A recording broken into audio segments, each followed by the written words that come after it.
Hey YouTube. Well, this will be another video that I'm going to make and try to get up on the YouTube site. Um, this was supposed to be another project.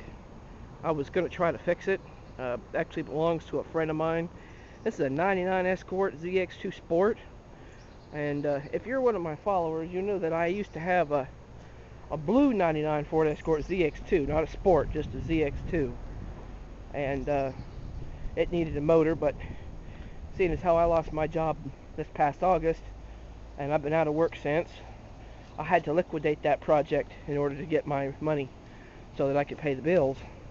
But well, he sold that car to me and used the money to buy this. Next, he took out a loan, I think, to get this. But now it's been about a year, I guess, or a little more than a year since he got this car, and now it's giving him some trouble.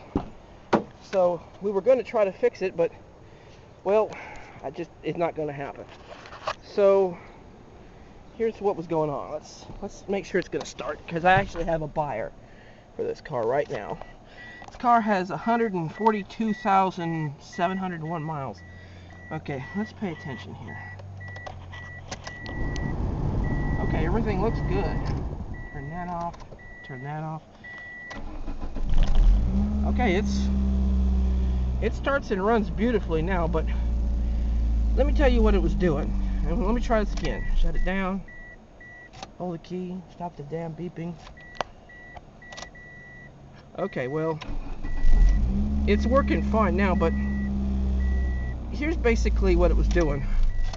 About 5 weeks ago, my friend that owns this car went to start it to take his daughter to work, and the check engine light started flashing. No, flashing isn't the right word. Flashing is like, you know, that was more like a flicker right there, but it was like flickering. It was like having a heart attack, flickering real fast. Not flashing. A flash is like pulse, pulse, pulse. This was flickering real fast and constant, and the engine would crank over but would not start.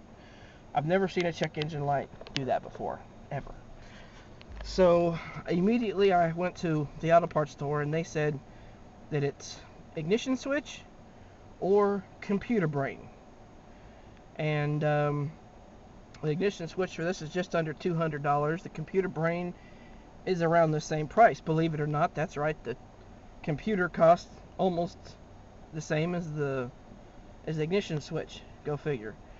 But then somebody told me you have to have the computer flashed to match the car when you go to install it, which I've never had to do that with any vehicle ever.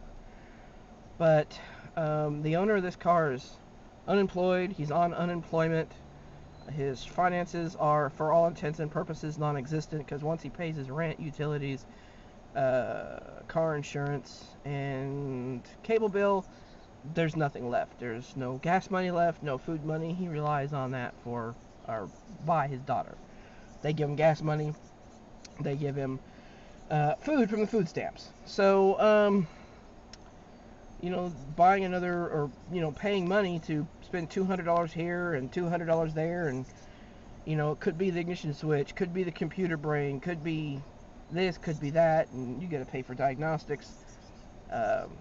It's not in the books to do that. He can't do it. So basically, what we're gonna do is we're gonna end up selling this car. In fact, I've got somebody coming in, I think, to look at it today, and we may have the car sold today.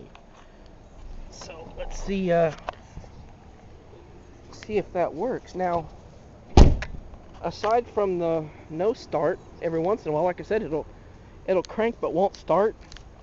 And the first time I did it, I disconnected the battery and let it set for 20 minutes and reconnected it, and that cleared everything up.